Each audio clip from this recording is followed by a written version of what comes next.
ओम नमो भगवते वासुदेवाय नमो नमः।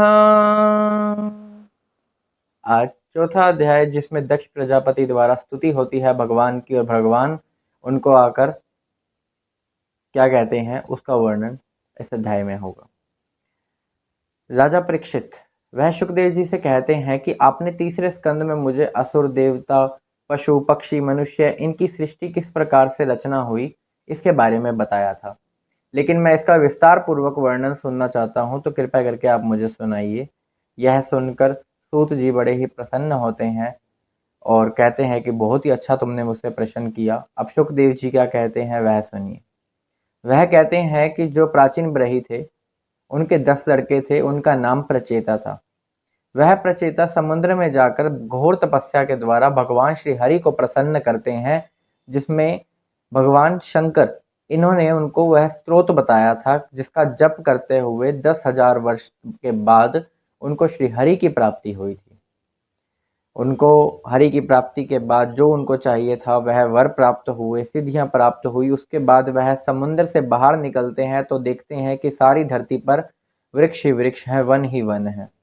इतने सारे वृक्ष देखकर वह अपने मुख से प्रचंड वायु और प्रचंड अग्नि फैला देते हैं और वह इतनी प्रचंड होती है कि सभी वृक्षों को जलाना शुरू कर देती है। वह वृक्ष जलकर भस्म हो रहे होते हैं और चंद्रमा जो कि राज ऑफ वृक्ष हैं, उन वृक्षों के लिए उनसे बात करते हैं प्रजापति से कि भगवान ने तुम्हें सृष्टि की रचना के लिए कहा है, लेकिन यह जो वृक्ष हैं यह भगवान के द्वारा ही उत्पन्न किए गए हैं। तुम इनका ऐसे अंत मत करो। जो वृक्ष बच गए हैं कम से कम उन्हें तो रहने दो, और जो जल गए हैं उनका तो कुछ नहीं कर सकते, लेकिन तुम और वृक्षों को मत जलाओ। भगवान ने इस सृष्टि के अंदर ये वृक्षों की जो रचना की है यह हमारे पोषण के लिए ही की है। इनका जो पोषण है वह हमें खान पान प्रदान करता है। जो मनुष्य हैं 2 पाँव वाले हैं, यह खेती बाड़ी करते हैं। खेती बाड़ी की सहायता करने वाले 4 पैर वाले पशु होते हैं, जैसे कि गायें और बैल आदि। तो यह संसार, यह सृष्टि, यह पूरी भगवान के द्वारा बनाई गई है। तुम ऐसे वृक्षों को मत जलाओ और रुक जाओ। ऐसा सुनकर वह रुक जाते हैं। फिर चंद्रमा कहते हैं कि वृक्षों द्वारा पाली पोसी गई एक कन्या है जिसका जिक्र पहले भी हो चुका है, उसका नाम था प्रमलोचा। प्रमलोचा से तुम विवाह करो और फिर आगे सृष्टि का निर्माण करो।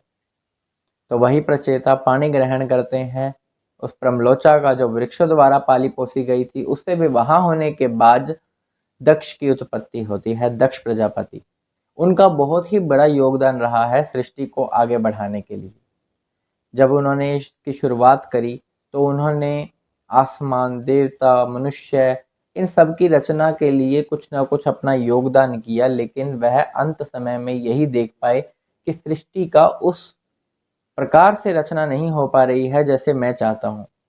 उतनी वह भर नहीं पा रही है जितनी मैं भरना चाहता हूँ। तो वह कहीं ना कहीं उदास हो गए और उस कारण से वह विंध्याचल पर्वत पर आ जाते हैं और वहां पर घोर तप करते हैं। वहां पर एक श्रेष्ठ तीर्थ है। यह एक ऐसा तीर्थ है जिसमें स्नान करने के बाद, जहाँ के जल में स्नान करने के बाद सारे पाप धुल जाते हैं, और इस तीर्थ का नाम है अगमर्षण। तो विंध्याचल पर्वत पर अगमर्षण तीर्थ पर जाकर तपस्या करते हैं श्री हरि की, और घोर तपस्या करते हैं। और वहां पर एक हंस गृह नाम का स्त्रोत होता है, उस स्त्रोत के द्वारा भगवान की स्तुति करते हैं। और स्तुति में क्या कहते हैं वह सुनिए। वह कहते हैं कि भगवान आप अनंत हैं, मेरा आपको नमस्कार है। इस सृष्टि के पहले भी आप ही थे, इस सृष्टि के बाद भी आप ही हैं, और सृष्टि के बीच में भी आप ही हैं। ना आपसे पहले कोई था, ना आपसे बाद कोई होगा। ब्रह्मा, शंकर, विष्णुगण, मुनिगण, सभी मनुष्य, जीव, पशु, पक्षी, त्रिलोक, त्रिलोक से बाहर ब्रह्मांड, यह सभी आप में ही लीन होता है प्रभु। तो आज के युग में उतना प्रेम भाव है ही नहीं, उतनी आस्कर्ता प्रभु के लिए है ही नहीं कि हम भगवान को अपने सामने ला सके। हालांकि कहते हैं कि कलयुग में भगवान को प्रसन्न करना बहुत ही आसान है। दक्ष प्रजापति भी यही स्तुति कर रहे हैं कि देवता लोग भी यही चाहते हैं कि वह मनुष्य जन्म पाए, और मनुष्य जन्म पाकर वह भगवान को सरलता से पाले। क्योंकि उनका तत्व तो नारद आदि ब्रह्मवादी और शंकर जी को भी नहीं पता। भगवत का भी निरूपण कुछ ही को पता है, जिसका इसके पिछले अध्याय में वर्णन हो चुका है। यह सुनिए। इतनी कहाँ है ताकत है श्याम सुंदर जो कि ध्रुव के समान एक पैर पे खड़ा रहूं। इतनी आस करता तो है ही कदापि नहीं, जो कि भीष्म के समान मैं प्रतिज्ञा पे अड़ा रहूं। चैतन्य किसी चैतन्यता तो है ही नहीं, निताई गौर हरि बोल। चैतन्य किसी चैतन्यता तो है ही नहीं, जो कि प्रेम के सिंधु में नित उमड़ा रहूं।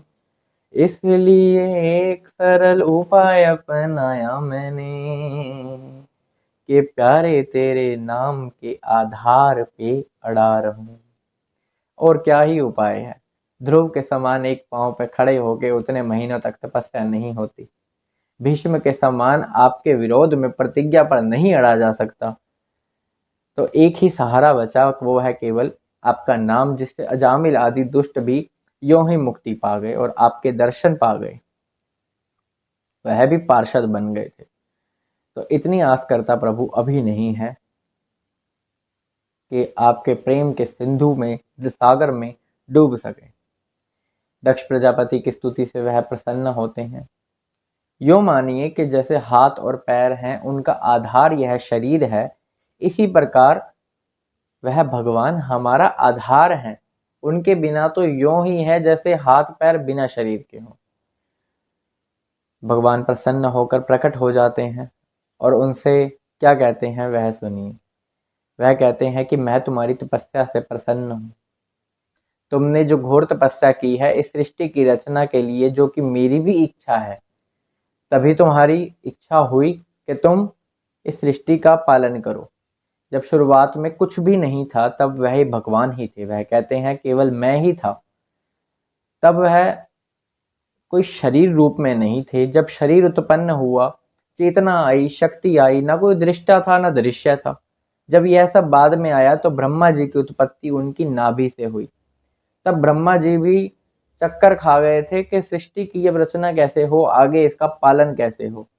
तब भगवान कहते हैं कि मैंने ही उनको सलाह दी कि तुम तपस्या के द्वारा इस सृष्टि का पालन करो। तो अब तुम दक्ष, जो कि प्रजापति की कन्या है, अश्वनी, उनकी कन्या से तुम विवाह करो। इसके द्वारा तुम प्रजा को उत्पन्न कर सकोगे। और अंत में भगवान अंतर्धान हो जाते हैं, इस प्रकार जैसे कोई स्वप्न टूट जाता है।